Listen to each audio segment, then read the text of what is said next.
And my goal here is not to teach you how to fix the hard drive so you can put it back in your computer and make it work again. Now, hard drives are cheap.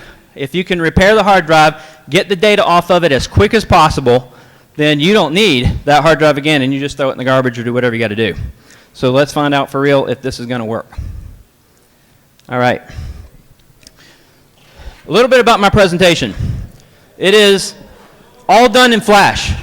So PowerPoint was not hurt. Thank you. We did not harm PowerPoint making this. So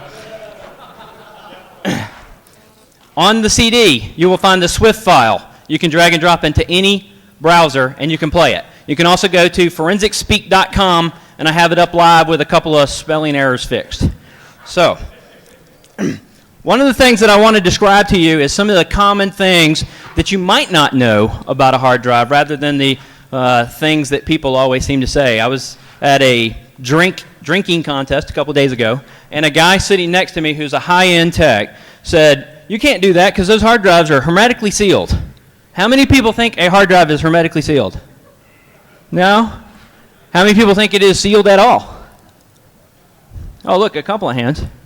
Well, if it was hermetically sealed, it means that there would be no air transfer from the inside of that hard drive to the outside. And that just absolutely isn't true. Every hard drive, there are hermetically sealed hard drives.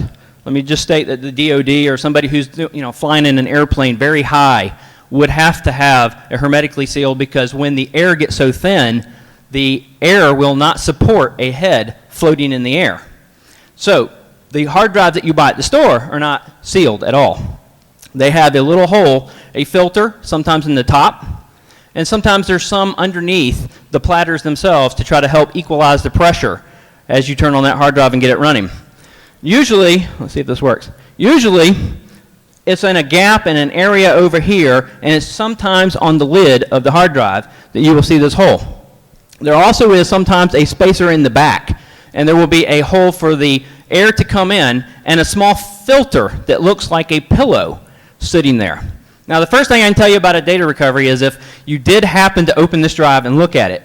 If you look at that filter first, you may save yourself a lot of time and a lot of energy, because if it is silver when you open it, it means that the head was scraping the platters somewhere and little fragments flew off and went into this filter. And why that is important is because you cannot always see where the scratch is on your platters, because you cannot take off a multi-platter system. So there might be a scratch on the bottom of a platter and you can't see it where the head hit it. So the only way you know it's there is to look at this little pillow to see if it has any silver oxide on it at all. I'm going to go through this component as a separate component, but the two components that I don't really cover in any other slides is this thing here called the actuator lock and the spindle. Now the spindle is the motor. I don't mean that it's like that 59-cent thing that you bought at Radio Shack and you attach to a little pin. Underneath the cover, after you take off this first piece, there's a silver cap. And underneath the silver cap is actually the part of the motor that has the coils wrapped around it that helps it spin. And in there, at least all modern hard drives would have some fluid bearings to help it spin. So if something bad happens to that motor is actually mounted, in most cases, physically on the chassis that the hard drive is in. So, because one of the other questions I get all the time is, well, what happens if my motor goes bad? Can't I just pop that motor out and put another motor in? Well, obviously, if it's mounted there, you've got to go through the platters and everything else before you can get that far. The other thing is with this actuator lock right here, it is nothing but a thin piece of plastic, and it is sitting on a pin. And what happens when a hard drive starts up is power is applied to the board itself, and then power is applied to the motor. The motor starts to spin the platters. The platters will create something called an air bearing. There is just enough air to cause the end of the head of the hard drive to start floating in the air. Well, before that happens, if your head was not locked in some fashion, it would just slide back and forth across the platter all the time, thereby scratching your platter and damaging it. So they came up with this very simplistic method of airflow. As the air bearing starts to spin and the air is starting to be created, all it does is it just causes the little piece of plastic to teeter back and forth. And it comes out of the lock position. At that time, hopefully the head is floating in the air and it won't scratch the platter. So that's a preventative measurement. Just a note, most people think that it might not be too important, but you do need that lock back in place if you happen to disassemble your hard drive and try to put it back and try to keep it running again. If you don't, there's a chance that the head's going to go too far one way or too far another way before it actually locks. And that would be bad news even in a data recovery. I'm going to go break down the rest of these components now. The integrated board on the bottom is probably the most important piece of this whole thing. It does a lot of things that most people don't realize are actually happening. How many people think that they have a hard drive in their laptop right now that does not have any errors on it? Wow, a lot of faith in their hard drives. Your hard drive, in the normal use of itself, has errors all day long. Even while you're using it and it's a good hard drive, it has errors in its normal cycle. It has gotten to the point where, because the hard drives are so fast and there's so much data passing through it, they don't even bother to try to get a hard drive that doesn't have errors anymore. What they do instead is they use ECC, an error correction code, and they embed that in the drive when it's writing the data. So if it's coming along and it's reading the data off of your hard drive and it runs in,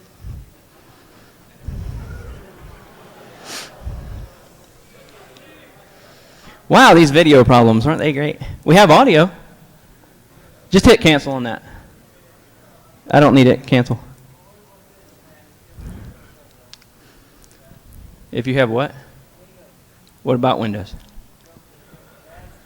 Well, I think all OSs have their own issues. So that is one of the major topics. I'm not going to go in because I don't want to battle up here on what OS is best. I actually use all of them to do a data recovery, and you'll see why when I get to one of the further slides. I break it down, but sure, Windows makes it scream. So there is a chip and a component on here that tracks your ECC errors as it's reading off the drive. If the ECC detects a problem, it tries to do what it can to repair the problem on the fly, and they don't even count that as an error.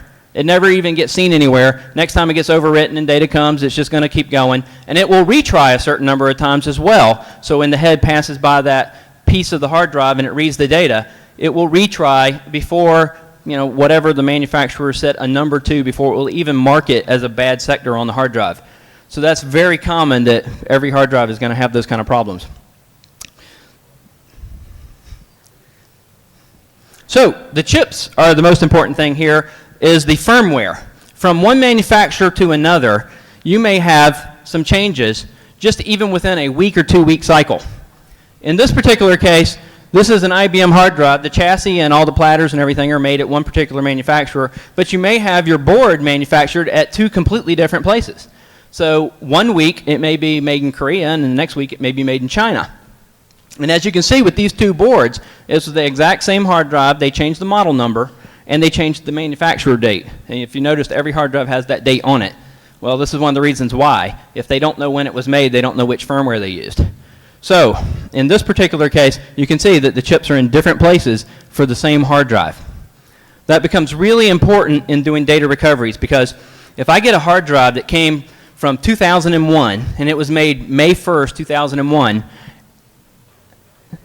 dude, man. Okay, so if it was made in 2001 and I want to do a recovery on this drive, I need to try to find the most likely drive that's going to match that to start doing some part swapping or to change that board. If the firmware is not exactly the same, it's not going to work. The two drives are conditioned to work with whatever components are in the drive at the time, and they are low-level formatted by the manufacturer at that time to work only with those boards. So if you swap them, they will actually work on the hard drive, but you won't ever be able to read your data back because they have to be low-level formatted and go through that whole process again. So if you want to, what you need to do is find a hard drive. I can go usually as much as 2 months out. So whatever day it was made, I either subtract or add 2 months, and usually I'm pretty safe. I try to get it as close to 2 weeks as possible, so that I can get the most likely drive that's going to match this part. If something goes bad with the drive and you got to change this out, it's really easy. There are no components on these boards that are actually like soldered to the drive or wired to it in any way. It's 4 screws. You take 4 screws off, pop it off, and there's a little contact. So this is going to be one of the items that you're going to have to find to solve most of the problems. So now let's disassemble the hard drive and look at all the internal parts. This component right here, we're going to go through as one solid piece. Even though technically it's made separately, the heads are mounted together in a sequence. They cannot move, and the logic board that goes with it is typically wired directly to this little green string that goes down the arm of the hard drive. So we're going to treat those as one component. In the old days when you would have, anybody have an MFM hard drive? You remember you could low-level format those things? And then IDE came along and there was no low-level formatting anymore. The heads somewhat would guess where they needed to go because they used a stepping motor before 1986. And in 1986, Connor released one of the first ones that used something called the voice coil. So the big change between this is that the data that was written to the drive had this server info, the alignment info. So written in a little space that you cannot read with your equipment at all. There is some servo info, which is geographical information about where your data exists in those sectors on the hard drive, so that at all points in time, the head is reading that data, sending it back to the electronics, and telling it where the head is on the platter at all times. You can't read that data at all, and this is one of the reasons why you can't do a low-level format anymore, is because they use a special machine to do the low-level format and write the servo information into it called a servo writer, which is very expensive and we don't have one. So, anybody can think of what happens when you have multiple platters in a hard drive if you took out the platters and tried to put them back in? The heads are aligned. They knew that they were going to move as one solid piece, and so all the servo information fits in a pie slice, in a cylinder. So if you move that even a micro inch, it is not going to be able to read that data because the geographic information will no longer be there and it will no longer be correct. So that's the other question I get all the time is, well, if my hard drive is dead and these heads are such a pain to replace, why can't I just pop out these platters and move them over to another drive? Well, here's the key on the top of the drive that I showed earlier.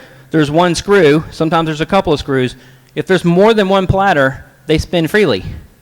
There is nothing in between them except the little locking ring, and once you unscrew it, the two platters will spin independently, and you will never be able to get them to align again at all, period.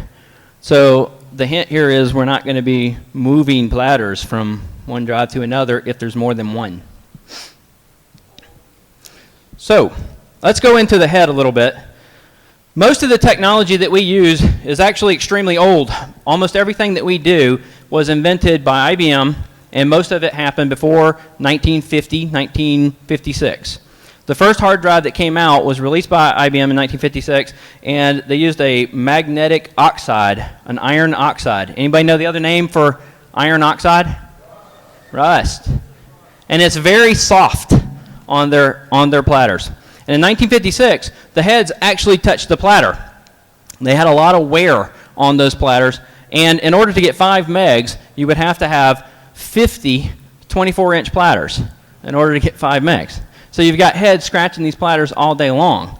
So they had to come up with another method to make these things work. Originally, there was a slider at the end on the tip of this head. There still is a slider, but they call it a pico slider now because its original function was to kind of work like a railroad with 2 rails on each side and the head reading the data in the middle so that the head could be suspended enough that it could read that data.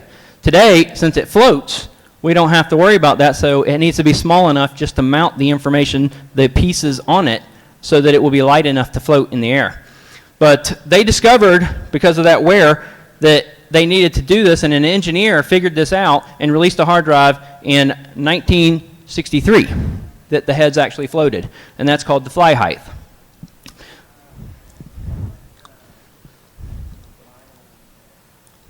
He says it's kind of like vinyl. It's not really like vinyl at all because on a vinyl on a record,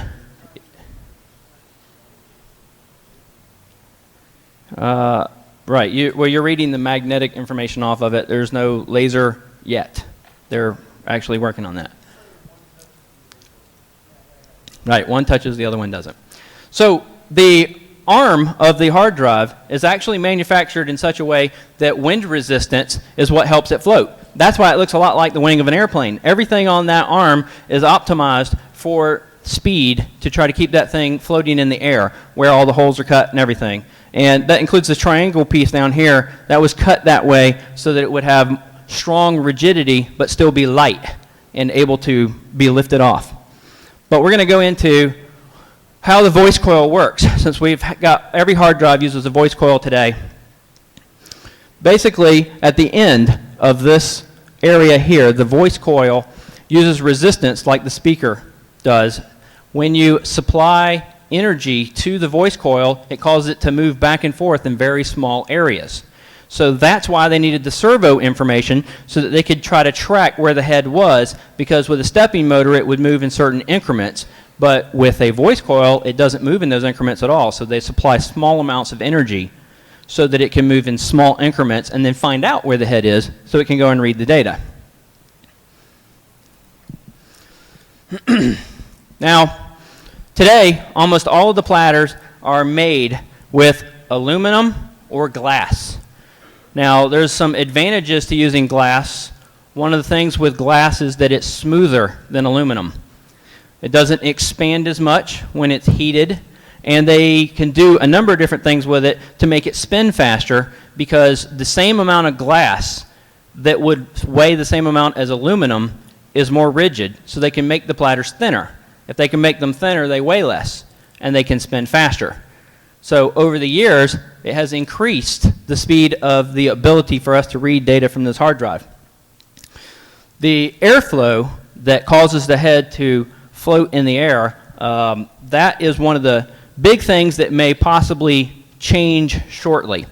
The head of the hard drive right now flies at 2/1,000,000th of an inch off of the top of that platter. And just to give you some idea, hair, your thin hair, is 2,000ths the size of that. It is 2,000 times the size of where this is over the platter. Now, Seagate just came out with some different ideas about trying to move the head of this platter closer so that they can read more information off of it to affect density, so we can get more data off of it. This is where this comes into play. Right now, currently, all of the hard drives that we use, with the exception of 2 or 3 that have come out in the last year, and one of those is that 750 gig Seagate hard drive, does not use this particular method of recording, but for 50 years we've used longitudinal recording, where there's a north and south pole, and the data that's written to the hard drive is written in one direction, and the other direction is basically ignored. So anytime that the head picks up traffic going over that, it will detect that as 1 bit, and it will read that information and put it back out there. Now, there's been a major change in the head. The head itself, this was done for simplistic reasons to make it look like this. On the website that I told you earlier, forensicspeak.com, there is a link to what IBM has made that is the new GMR head of the platters itself. And the head has changed quite a bit, and they use a type of metal now that they glue together that can read differences in magnetic information as it passes under it. And it's very complicated. So this piece was done for simplicity to try to give you an idea of how this data is written back and forth. Now, as time has gone on, they needed to write more data to the drive. So any drives that have been larger than 16 gigs have started to use this new head so that they can write more and more data to it. Now, for those you can't see that, those are flipping bits. So the bits themselves, as you are writing and the areal density increases, they started having problems reading more and more data from it, to the point that the ECC on the board didn't even help to be able to correct errors. So they'll have bits at different places that will flip just because of the environmental items that are going on around it. So there's been this big push to try to go to a new type of recording mechanism. So this last year, we've gone to the perpendicular recording. They decided if we didn't have enough space to increase, that we could write the data up and down instead, and that we could read that bit and store more bits in the same amount of space. So that's how Seagate came out with that 750 gig hard drive. Now, this new technology that they patented the day that I released this particular presentation is called HAMR, H-A-M-R. and it's heat-assisted magnetic recording. And as the head goes across the platter in this new technology, it zaps it with a laser, which causes the lubrication on the top of the drive to evaporate. And they came up with this new idea that they can use a reservoir inside the hard drive and make a vapor and have it go back to the hard drive's platters to get lubrication back on the drive's platters while it's running. I don't know about you guys, but that sounds like a pretty bad idea to me. I'm thinking that as they increase this, that there's this reservoir that they claim is going to live the life of the hard drive. I don't know what life of hard drive means to them. I'm thinking legal terms it means 7 years, but in this particular instance, I'm thinking warranty. Because coincidentally, the same time that they released this new information, they started their own data recovery company. So maybe they know something we don't know. But I love Seagate hard drives, so we'll find out as they make them. But I'm thinking, you know, a year out, how are you going to know what's going to happen to that hard drive if all of a sudden you start having problems? I have not seen a perpendicular hard drive in for a recovery yet. So I don't even know what my methods are going to do for trying to do a data recovery with the changes that they've made. But my guess is because the data is so much closer together, it's going to be incredibly hard to try to get this data back. This is what it looks like when you're writing and reading with your OS. Pretty much no matter what OS. It will move quite violently back and forth across the disk. And it can move back and forth 60 times across that platter, depending on the size of your platter and where that data exists. So if you've got a hard drive that has a bad sector on it, and it's moving back and forth at that speed, and you hit that sector, it's going to constantly start giving you errors, and basically the drive is going to slow down. You'll hear some sounds, and you may think that your system's locked up or something bad's happened. Most people don't have a lot of patience with them, so even if it was going to recover, it may error out and your system may crash or blue screen before you can do anything about it. If you're going to do a recovery, one of the ideal methods to do this is going to be imaging. You're going to try to do an image from beginning to end. The downside to this is that something like Ghost or something that really can't recover from errors in the process is basically going to die in the middle of doing this. So from a software perspective, you have to have some software that at least knows how to handle some of the basics of retrying and going through that process, or at least saving the amount that has already imaged as it's writing across the disk. If you're using a RAID controller and you have a RAID failure, imaging is a must because you cannot read the data. You cannot mount it in the OS and go after those files. So you have to image it using some software, whether it be DD or something that's a little bit more redundant and able to write out the pieces that you've already saved. So my suggestion would be there's a couple of free packages out there that do some things, some for Linux, some for Windows, some for Macs, and there should be some ways of trying some of this stuff before you have to go through this process. But there is a program called Test Disk that has basically been written for most of these applications that can go in and try to read sectors and retry and do things like that. And it's also listed on forensicspeak.com. So, one of the basics that we're going to do now with trying to reassemble the hard drive is we need to go through some of the items that I think are a little bit different that you might not be aware of. And so we're going to go through how I break down what kind of errors that I'm dealing with. Because if you have a scratched platter, in most cases there's not going to be much you can do about it. So I break these down into two different categories. By software, I mean that in most cases when you do a recovery, you might be able to use the OS to get your data back. You might be able to switch back and forth between different OSs to read the data. But it's going to be something that doesn't really require you to open the hard drive or to get parts and replace them. So 85% of all the hard drives that I get in for our recoveries are some method like this.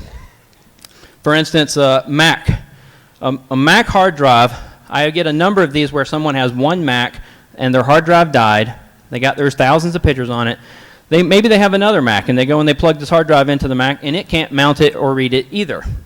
But there are some simple methods that you can use. Say, use Windows with Mac Drive or something on it. It will mount a lot of damaged Mac OS drives.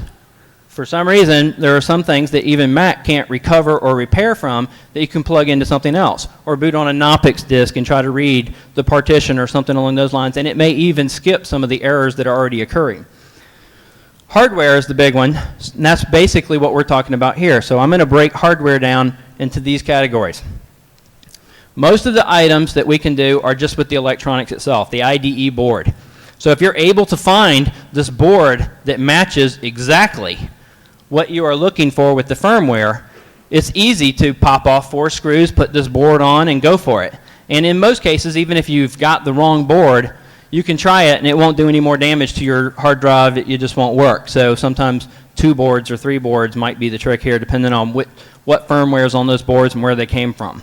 So sometimes it's worth shopping eBay, especially for these older drives, because in some cases you can order them on eBay and get them for 20 bucks or something and maybe actually get a recovery done. But that's a good 10%. So if 85% is software and 10% is hardware, that's 95% of your drives right there that you can somehow get data back using one of those formats. The heads and the platters are put together because sometimes the heads and the platters cause each other's problem. And so you have to treat them simultaneously. And then the motor, which I described earlier, is very difficult to deal with. So these are the laws, according to Scott, that I try to teach some of my employees when we're trying to do something to try to get. Now, the first one, don't be emotionally attached. Listen, guys, you do not need your porn back this week. You can wait another week. So, the other one is damaged hard drives do not do the same thing twice. I get all kinds of hard drives that one day of the week they do one thing, the next day of the week they're doing a completely different thing. I had a situation where I had a hard drive I struggled with every day, all week long, and I still could not get it to mount or do anything. And I plugged it into a machine and I just went home frustrated on a Friday, came back on Monday. It took it a while. It was acting very, very slow. Part of the reason is because the heads have to keep retrying whenever there's an error. Sometimes it works itself down to a smaller piece of data that's not corrupt, and then it actually will mount and you can do something with it. So in some cases, plugging it in, leaving it for 3 or 4 days, you come back, it actually is functioning, but it's not going to be fast. There's no data recoveries that I can think of that are extremely fast unless it was just like your partition got corrupt. You can image it and go back and carve it out with some data readers or something along that line. Persistence is not futile. The persistence is that same thing. It ties directly to your hard drive doesn't do the same thing twice. So sometimes when you're trying one thing, tomorrow it might actually work and it might do something different. The other thing is that I know everybody's read this the tech document out there, freeze your hard drives, try to blah, blah, blah, those kind of things. A lot of the times it will work, but your problem is when you freeze a hard drive is that you've got condensation problems almost immediately after you start that hard drive up. So you've got like 10 minutes if you're able to read the drive. If you're not, you probably shot most of your chances of trying to get that data back anyway because it'll just further damage the drive. Most drives are hurt by any kind of humidity or condensation that's on the platters, hits the heads, and it's ruined it. I would say that if you cool it instead, maybe down to 45 degrees, it seems to work a little bit better. One of the ways that I've been doing this is if you guys are familiar with a Pelter cooling system at all, some of them are used for some CPUs and things like that. What's that? Okay. These things typically cost like $50. Basically, it's a ceramic piece that on one side will read the heat off of whatever item that you're touching and spit it off on the other side. So it makes one side cold and the other side warm. There's this particular thing that just came out that's one of these USB, plug it in, and it cools your drink while you're sitting around at your computer. If you take it apart, this thing's only 20 bucks.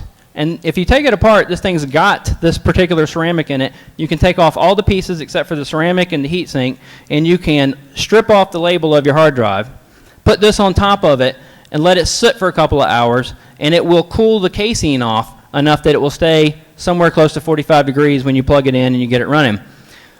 It will typically go up a little bit, but you'll still hit something in the neighborhood of 60 degrees while it's running, and you may actually be able to go directly after the software, mount it, go directly to what you want to get. Now, one of the things I can tell you about a damaged hard drive and you got damaged sectors is that when you're doing a copy, you don't want to go get 3 or 4 or 5 things. You want to go find the one piece, one at a time, and be very surgical about it and go after exactly what you're looking for. So if you went and got your JPEG files because your hard drive's working, you're thinking you're fine, and then you go over and you get your QuickBooks files, well, since the head's going to have to move more back and forth while the hard drive is mounted, you have a better chance of damaging it further and not getting any of that data back. So take your time and go one step at a time and copy out individual components as you can, and then go back and get the other ones that are less important. It would be terrible if you went and you got your grandma's JPEGs and she really wanted her Quicken files. So time is not your friend in that case. You want to get it as fast as you can, and you want to go just after those components. Free space is your friend. If you started doing a copy and you actually got it mounted and you were able to do a copy, if you had that drive die while you're doing the copy, you don't want to go back the second time you start it back up if you're able to read it again and copy over the same files that you have. You want to have a lot of free space. You also sometimes want to have as much space as you can to do an image, because when it mounts in the OS, if you can't copy those files out, sometimes it doesn't mean you can't get an image. And if you get an image of the file, then you can go and process it on another hard drive or do something else with it completely separately and not have to worry about whether or not there's bad sectors on it because you're on a new device at that point. There's a lot of software that will carve out different independent pieces. One of the pieces of software that I like a lot is called NTFS Explorer. It's made by a company called runtime.org. And I don't work for them or anything, but it is one of the better packages, because if you're doing an NTFS recovery for Windows, you can skip most of the other files. It'll actually go in, read the MFT, it'll give you your sectors back. You can go back and find the exact cluster where your data is, and you can drill down to that particular directory and copy out just the piece you need and skip all these other bad sectors of the OS and things that you might not need. A lot of data recovery programs don't do that. A lot of them will scan the whole hard drive, come back and build you a list, and then throw it out. But they're not taking into account that it may die in the process of scanning this hard drive and trying to go through that whole thing when it hits a sector that's bad further down the line. So I try to be as surgical as possible and get those things down. Heat is not your friend. We kind of went over that already. Do not try not to freeze your hard drive. You could refrigerate your hard drive. You could try that. Just do anything to try to keep that condensation down. But one of the things that happens to metal when it gets hot, when it's starting to spin up, is it expands. So if your head is only floating 2/1,000,000th of an inch over the platter, if it expands, it will sometimes hit the head at that point in time. So the cooler you can keep it, the better off you're going to be. Some of the only hard drives I know that use the glass platters, which will happen a little bit less from a standpoint of expanding and hitting the heads, that's typically going to be like the Hitachis, the IBM hard drives, things along that line. Everybody on eBay is your friend, because you are going to look up every hard drive you can. You're going to email those guys, find out what the model number is and the date to go get that board. So you want to try everything you can before you open the case. And I'm going to show you what the inside of some of this stuff looks like. The big thing is on the logic board itself, on the IDE controller board on the bottom of the hard drive, heat is the big problem, because a lot of times you'll be able to touch the board in a certain spot and you'll be able to feel where it's overheating. Sometimes when you take it off, you can actually see where it's burned through the chip or done something else. Different types of connectors make a big difference sometimes. Sometimes moving from an IDE connector to a USB connector, you're actually able to mount it on another device a lot easier. And you would be amazed at the number of times I could just plug one in from a USB device into a FireWire and it actually work and get past that problem. So that can help you get past some of the basics before you actually have to open the drive, even if there's sector problems. Different OSs make a big difference. Knoppix is actually really great for trying to go after those files because it opens almost anything. And you can have a driver for almost any type of RAID controller or anything already on the drive. Mac OS, like I described already, you can stick that on a Windows box with Mac disk. Sometimes just taking the hard drive, flipping it over, flipping it upside down, plugging it in, and waiting a little while actually works too. You may actually see that it will mount in Windows, but it will show you that there's no known type of file system on it. Those are the times that you want to image the drive. Because if you can image it, you can skip all those other problems, because it basically means that there might be damage on the drive, but it's affected something that's going to tell it that NTFS is on this drive, or FAT's on this drive, or Linux is on this drive. If you see it mount on there, just go straight for an image and just skip all the other stuff that you can. Use as many fans, everything else that you can. The electronics, this is what it will look like when you go to look at these chips and look at the board. And this is very simplistic to replace, like I said, with 4 screws. This happens a lot. I see a lot of boards that once you take it off, you flip it over. Like I said, this is the 10% of the other problem that I can't read. I've got to go find that board. I will find either something burned through the chip or some spot where something burned up. Head crash. Typically, it doesn't fall off like that, but it can. Usually it'll hang there and sometimes do some platter damage along the way. But if you've got some heads that look like this, where there's actually head damage, the platter was actually pretty good. I was actually able to deal with the platter once I replaced the heads. So this is the basics of how I have to do this. There are no tools for trying to replace heads on the platter. So what you've got to do is build your tools out of paper. And believe it or not, this is the best way to do it. You take a little piece of paper and you fold them up so that there's enough resistance that they push back and forth, and you slip it in. Now, it's a little more complicated than this from a standpoint of lining it up. I'll show you a picture of that in a second. And if you're lucky enough, some drives have this ramp on them. And the ramp is really cool because it'll help you line up the heads when you get them back on there, because you cannot be off on these heads. So you need to take your time when you move this component to another drive. So you find the other drive, you take the other stuff out, you go ahead and have it ready, and you go ahead and disassemble this part. You slowly pull these out, making sure that your paper is stuck there and keeps them apart. And then you will go ahead and move it over. Now, this takes about 2 hours of time once you're good at it. So I'm thinking 3 or 4, but it can be a lifesaver, and once you do it a couple of times, you'll have it down. So if you want to start your own recovery business, there you go. Again, you got to pull these parts exactly from the same drive, same manufacturer. Everything's got to be exactly the same. This is what the piece of paper looks like when it's stuck in there, and it keeps those heads apart. Those heads cannot touch. If they do touch, then you have a mess, and it will not work. But typically, you can do this. I've done it up to 3 sets of heads, 6 heads altogether. I've never been successful at more than that so far. But that's what it looks like when they slam together. And once they slam together, the head itself is actually mounted at the end of the slider down here, and they hit each other, and it ruined it. So there's nothing you can do. You just put it aside, go buy a new eBay hard drive, and start all over again before you ruin it. This is what the ramp looks like on some of the drives that are out there. The ramp itself will help you line that up, and you can get that right back on. And once it's there, you're good. But take your time and make sure you look to make sure that they're mounted on there correctly, or you'll end up, the second that you start up the drive, it will hit the edge of the platter as it starts to move back onto the drive. And once you've done that, you've just got metal scraping all the way across the platter because it doesn't know the heads aren't there anymore. So that'd be it for the drive. This one, I think, is possible. This is one that I actually did a head replacement, and I did the same exact thing, and because it has ramps, it doesn't matter that there's 4 heads there. It took me a little bit more time, but I got it done. This one is also possible. What you would use for your tools here is tweezers. Tweezers expand out. So you can bend them just right so that you can try to hold them around this, but it's a little bit like operation. You've got to try to make sure that you do not touch your platter when you're putting them back on, but these heads park in the middle and there's no outside ramp. So you've got to be extremely cautious with that while you're reassembling that, trying to get it back on. This one I would say is not possible. I mean, this is where you pray, because you're not going to get that data back. That's a SCSI 9 platter, 16 heads. That's not going to happen.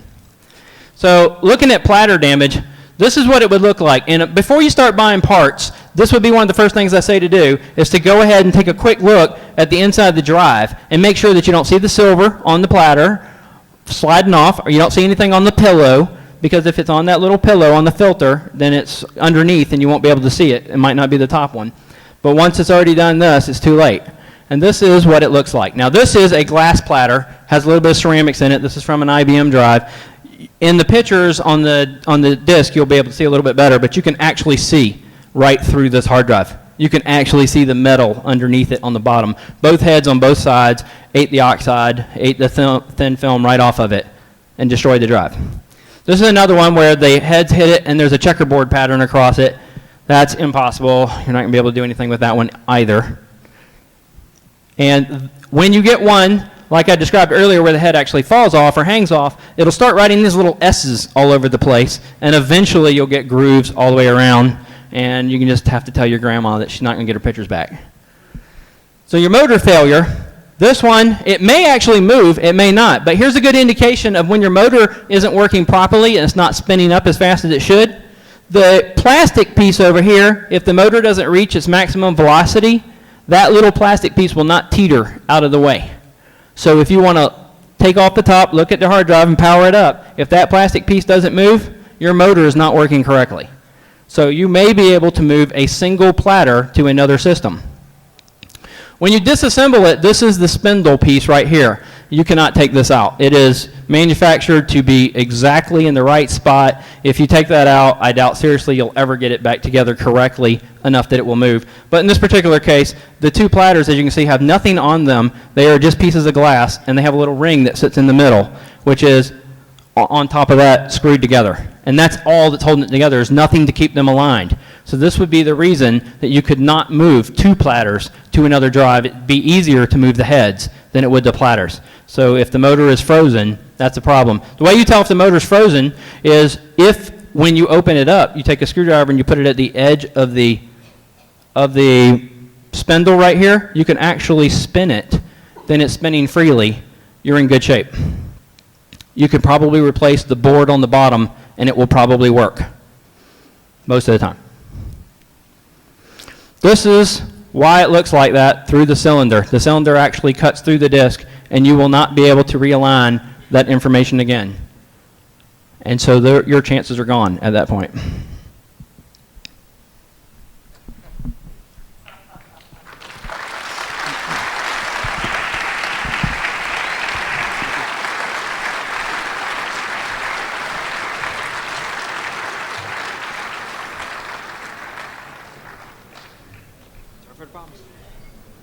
Yes? Anybody who wants questions, answers?